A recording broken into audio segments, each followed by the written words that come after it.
C'est le moment décisif de la guerre en Ukraine, le moment où tout bascule en faveur de l'Ukraine. Ayant résisté à l'usure russe, elle peut maintenant cibler la destruction des troupes de Poutine. 60 milliards d'euros sont arrivés pour armer l'Ukraine grâce à l'Europe. L'Europe a déjà mis la Russie dans une impasse 2 fois, ce qui pourrait la ramener à l'âge de pierre. Commençons par les gros titres. L'Union européenne, ou UE, a officiellement approuvé un paquet de prêts de 90 milliards d'euros, soit environ 107 milliards de dollars à l'Ukraine. Le vote sur le prêt, adopté le 11 février, place la Russie dans une double impasse. Premièrement, l'Ukraine reçoit une injection de liquidités très attendue, à un moment où elle en a vraiment besoin, alors que son économie est en difficulté. L'Ukraine dispose maintenant de l'argent dont elle a besoin pour poursuivre la guerre pendant au moins une année supplémentaire, ce qui met une pression immense sur Poutine. Et deuxièmement, la Russie paiera pour ce prêt. Nous expliquerons cela plus tard dans la vidéo. L'essentiel est que ce prêt oblige seulement l'Ukraine à rembourser le principal. Ce principal sera remboursé uniquement après la fin de la guerre en Ukraine, grâce aux réparations que l'Ukraine recevra de la Russie. L'Union européenne a planté le poignard et l'a tourné. Voyons comment, en commençant par ce qui attend l'Ukraine. Le prêt est financé par une émission commune de dette de l'UE et vise à soutenir la défense, l'approvisionnement et le budget. L'invasion russe étant en cours, il inclut aussi une répartition 60-30. Selon Wawire, 60 milliards d'euros doivent être utilisés par l'Ukraine pour l'aide militaire, ce qui inclut l'achat d'armes auprès de certains pays sélectionnés. Ces achats d'armes doivent se faire dans un nombre restreint d'États, dont l'Ukraine, les membres de l'UE, de l'Association européenne de libre-échange et de l'espace économique européen. Ces groupes permettent à l'Ukraine d'acheter des armes à des pays hors UE, comme la Suisse, l'Islande, la Norvège et le Liechtenstein. Mais il y a plus. Si un système d'armes dont l'Ukraine a besoin ne peut pas être fourni par l'un des pays figurant sur cette liste approuvée, ou ne peut pas être livré dans les délais requis, l'Ukraine peut acheter ses armes à des pays tiers grâce aux 60 milliards d'euros du prêt. Cela ouvre probablement la voie à des achats auprès de pays comme le Royaume-Uni et les États-Unis.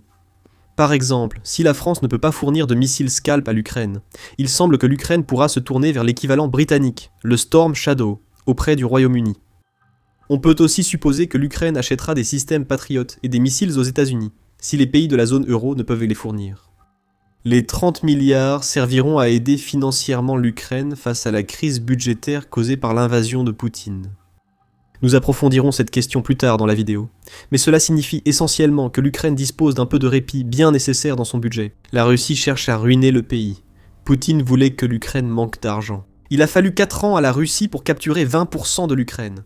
Et ce pourcentage inclut la péninsule de Crimée que la Russie a annexée illégalement, en 2014, ainsi que des parties de la région du Donbass, que la Russie a occupées la même année. Poutine sait qu'il faudrait des années, voire des décennies, pour que la Russie batte l'Ukraine sur le champ de bataille. La Russie n'a gagné que 1,5% de l'Ukraine depuis le début de 2024. L'Ukraine bénéficie désormais d'un soutien financier qui prolonge sa résistance au-delà des attentes de Poutine. Certains détails techniques du prêt doivent aussi être pris en compte. Selon le site web du Parlement européen, le prêt de 90 milliards d'euros a été adopté avec une forte approbation, recueillant 458 voix pour contre, 140 voix, contre ainsi que 44 abstentions. Le Parlement a également dû adopter des amendements, à la fois à l'instrument pour l'Ukraine, qui est conçu pour soutenir l'Ukraine, et au budget à long terme de l'UE pour 2021-2027, afin de rendre le prêt viable. Les deux ont été adoptés, les amendements à l'instrument pour l'Ukraine recevant 473 voix pour, et l'amendement budgétaire recevant 490 voix. Suite à ces amendements, la Commission européenne estime que l'UE devra payer 1 milliard d'euros de plus en 2027 pour cette nouvelle dette. Ce montant atteindra ensuite 3 milliards d'euros par an. La date d'arrivée de l'argent en Ukraine reste incertaine en raison d'un dernier obstacle. Le Conseil européen doit adopter formellement le nouveau paquet de prêts, ce qui semble acquis. Le président du Conseil, Antonio Costa, a joué un rôle important pour faire aboutir ce prêt. Il semble donc très improbable que le Conseil qu'il dirige refuse après un soutien aussi massif du Parlement au prêt. Une fois l'approbation formelle accordée, il ne faudra pas longtemps avant que l'argent commence à arriver en Ukraine. La première tranche pourrait arriver dès le deuxième trimestre de 2026 et cela anéantira Poutine. Il sait que la Russie est fichue car la seule issue à la guerre qu'il a lancée était de pousser l'Ukraine à la faillite. L'armée russe n'obtient certainement pas les gains dont elle a besoin pour gagner. Sinon, Comme nous l'avons déjà mentionné, pour Poutine, ce prêt signifie encore 1 ou 2 ans à envoyer des soldats à l'abattoir. Cela a déjà coûté à la Russie plus de 1,25 million de soldats et des dizaines de milliers d'unités d'équipement militaire. Poutine pensait user l'Ukraine, mais maintenant, c'est la Russie qui lutte pour survivre. Et le prêt de l'UE est une grande partie de la raison pour laquelle cela change tout pour l'Ukraine. Et d'ailleurs, vous regardez l'émission militaire. Si vous n'êtes pas encore abonné, c'est le moment idéal. Poutine aura sûrement le sentiment d'avoir été trahi par la décision de l'UE envers l'Ukraine. Mais plus tôt dans la vidéo, nous vous avons dit que c'était un double coup dur qui allait frapper la Russie de plein fouet. Le second tour de vis résulte du fait que l'Ukraine ne semble pas devoir rembourser ce prêt. Les remboursements seront faits grâce aux réparations russes versées à l'Ukraine, après l'invasion lancée par Poutine. En d'autres termes, cela signifie que c'est la Russie qui sera responsable du remboursement de ce prêt, et non l'Ukraine. Les principes de base sont présentés par le German Marshall Fund des États-Unis, GMFUS. Selon ce groupe, le prêt doit rester neutre pour la dette ukrainienne et être remboursé uniquement par les réparations de guerre russes. Cela signifie aussi que ce prêt n'a pas d'intérêt. L'Union européenne ne tirera aucun profit de l'Ukraine ou de la Russie en fournissant cette injection de liquidités. Le JMFUS note aussi que l'UE s'est réservé le droit d'utiliser les avoirs russes, gelés, pour rembourser le prêt si besoin. La Russie détient environ 210 milliards d'euros, 245 milliards de dollars, gelés dans des banques et instruments financiers de l'Union européenne. L'objectif probable de ce prêt est qu'il soit remboursé avec ces avoirs gelés. Après la guerre, l'Union européenne pourra les utiliser pour rembourser. Si Poutine poursuit, son invasion dévastatrice agit comme dispositif de sécurité, envoyant un message clair au président russe. La Russie paie la guerre de Poutine. La Russie ne peut même pas espérer l'effondrement du prêt. L'Union européenne n'utilisera pas directement les avoirs gelés pour financer l'Ukraine, car ce serait un cauchemar juridique. La Russie aurait pu contester le prêt devant des tribunaux internationaux. En fait, comme le rapporte The Brussels Times, le financement du prêt sera levé par l'Union européenne en empruntant sur les marchés financiers. Et, comme mentionné précédemment, il est garanti par le budget de l'Union européenne. Actuellement, ce budget s'élève à 2000 milliards d'euros, soit 2380 milliards de dollars pour la période de 2021 à 2027. Et cela a été renforcé par l'instrument de relance de nouvelle génération de l'UE, d'un montant de 800 milliards d'euros, soit 950 milliards de dollars, qui court jusqu'en 2026. Après avoir mentionné de tels montants, le milliard à 3 milliards d'euros que l'UE devra rembourser chaque année semble dérisoire. La Russie ne pense pas que l'UE manque d'argent au point de rendre ce prêt impossible. Tout cela revient à dire que l'UE a trouvé un moyen d'utiliser les avoirs russes gelés pour nuire à la Russie. Et c'est pour cela que cela a mis Poutine dans l'embarras. Il croyait ses avoirs protégés, mais les revenus générés avaient servi à financer l'Ukraine. Le Royaume-Uni avait auparavant utilisé 1 milliard de livres, 1,36 milliard de dollars, issus des avoirs gelés pour financer des armes et soutenir militairement l'Ukraine. D'ici septembre 2025. Mais les avoirs étaient en sécurité, ou du moins Poutine le pensait. Ce n'est plus le cas. Le nouveau mécanisme de prêt signifie que la Russie remboursera le prêt d'une manière ou d'une autre, et cela va rendre Poutine furieux. À un moment où le déficit budgétaire fédéral de la Russie a atteint 22,3 milliards de dollars, et où les revenus du pétrole et du gaz continuent de chuter, tout cela semble parfait pour l'Ukraine. Cependant, il y a des conditions liées au prêt de 90 milliards d'euros. Nous avons déjà mentionné certaines conditions, comme l'obligation pour l'Ukraine d'acheter des armes uniquement à certains pays européens, sauf si ceux-ci ne peuvent pas les fournir. L'Ukraine peut alors les obtenir via des pays tiers. Le mécanisme de prêt doit encore être validé par le Conseil européen, sans problème prévu à ce stade. Une troisième condition auprès de l'UE exige que l'Ukraine poursuive certaines actions. Cela comprend le renforcement de la gouvernance démocratique, la protection des droits de l'homme et le respect de l'état de droit. L'Ukraine doit aussi continuer à lutter contre la corruption, exigence clé après un scandale ayant touché le secteur énergétique en 2025. L'Ukraine semble bien engagée pour remplir toutes ces conditions. Le scandale lui-même a été révélé lors de l'opération Midas, menée par le bureau du procureur spécialisé anticorruption de l'Ukraine et son bureau national anticorruption. Ces organisations ont révélé que des hauts responsables et proches du président ukrainien Volodymyr Zelensky ont touché des millions via des contrats gonflés et des pots de vin. Liés à l'entreprise d'État supervisant les centrales nucléaires ukrainiennes, Energoatom. Les répercussions ont secoué l'Ukraine et l'Union européenne. Sachant tout cela, il est logique que l'Union européenne ait lié des clauses anticorruption auprès de 90 milliards d'euros. Elle demande à l'Ukraine de se réorganiser, ce que cette dernière fait déjà. Si l'Ukraine poursuit sa trajectoire actuelle, rien ne devrait compromettre un prêt ayant déjà mis Vladimir Poutine en difficulté 2 fois. Ce prêt est énorme, tant par sa valeur monétaire que par les signaux qu'il envoie à la fois à l'Ukraine et à la Russie. Voici comment, du côté ukrainien. Ce prêt contribue grandement à apaiser les principales préoccupations budgétaires du pays. Après avoir passé 4 années éprouvantes à lutter contre une invasion russe qui semble ne jamais finir. Avant cette annonce, l'Ukraine était déjà dans une situation économique critique, selon le Centre d'études européennes. Vers la fin de 2025, le budget de l'Ukraine, pour 2026, prévoyait des recettes de 68,7 milliards de dollars contre des dépenses s'élevant à près de 114 milliards de dollars.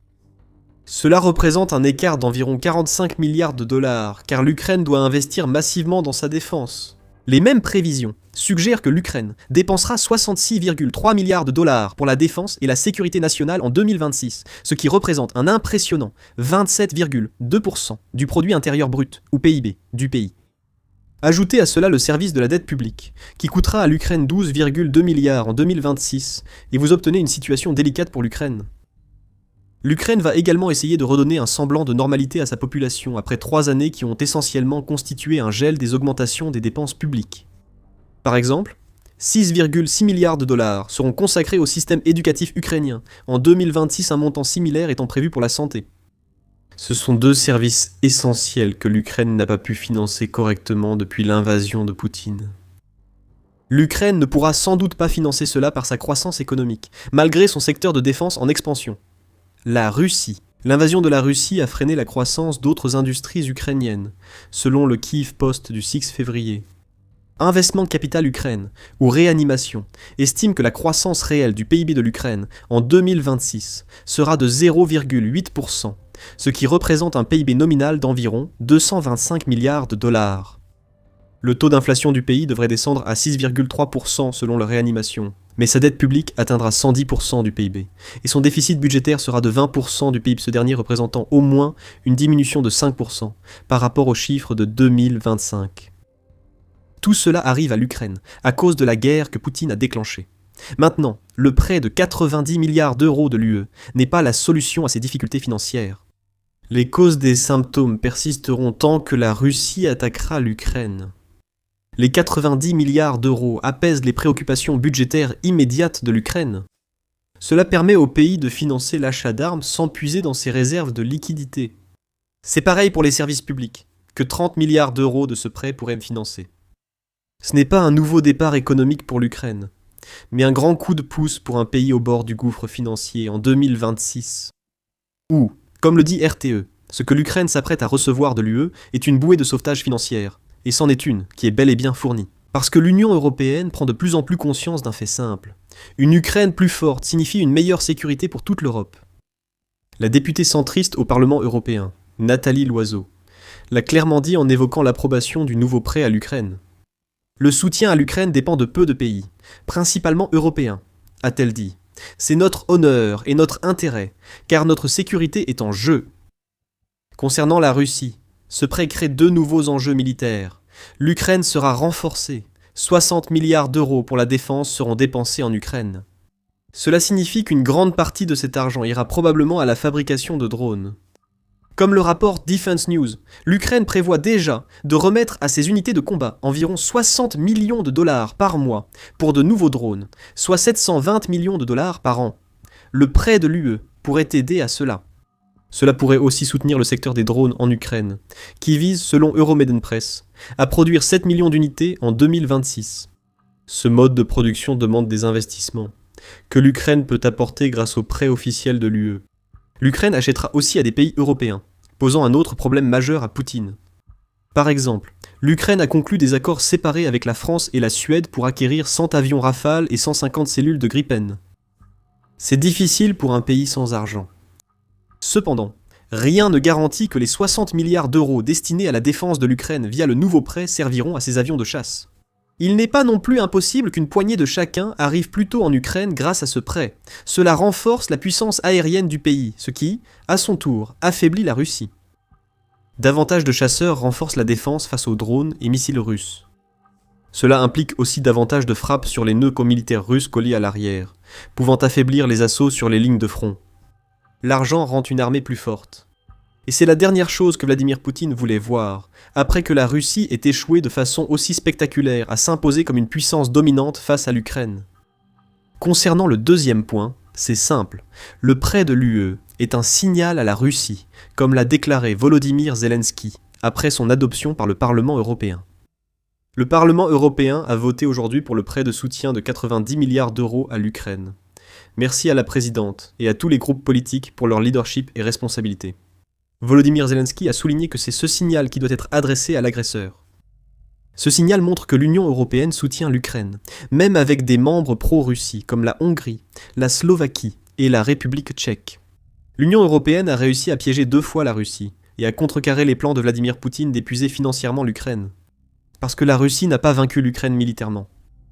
Vladimir Poutine n'est pas content de tout cela.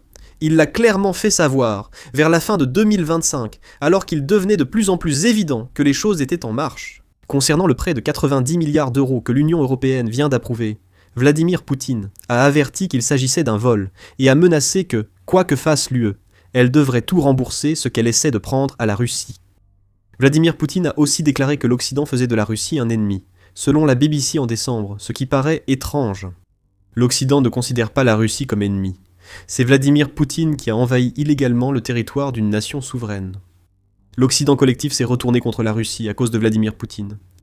Le prêt de 90 milliards d'euros prolonge le soutien de l'Union européenne à l'Ukraine depuis 4 ans, pour préserver l'Ukraine et se protéger elle-même. Beaucoup dans le blog craignent que Vladimir Poutine vise ses membres s'il réussit en Ukraine, une situation qu'il a lui-même provoquée. Ces actions ont conduit à ce qui semble être un moment décisif de la guerre en Ukraine. La seule préoccupation que certains pourraient avoir est que le fait que l'Union européenne accorde ce prêt pourrait signifier que ses membres limitent leur soutien dans d'autres domaines. Ce n'est pas le cas. La France, membre de l'UE, a surpris même les États-Unis par son action pour l'Ukraine début 2026. Le piège se referme sur la flotte fantôme, et Vladimir Poutine doit désormais s'inquiéter d'autre chose que de l'argent destiné à l'Ukraine. Découvrez-en plus dans notre vidéo. Et si vous avez apprécié cette vidéo, assurez-vous d'être abonné à The Military Show pour ne rien manquer de notre couverture de la guerre en Ukraine. Et merci, comme toujours, de nous avoir regardés.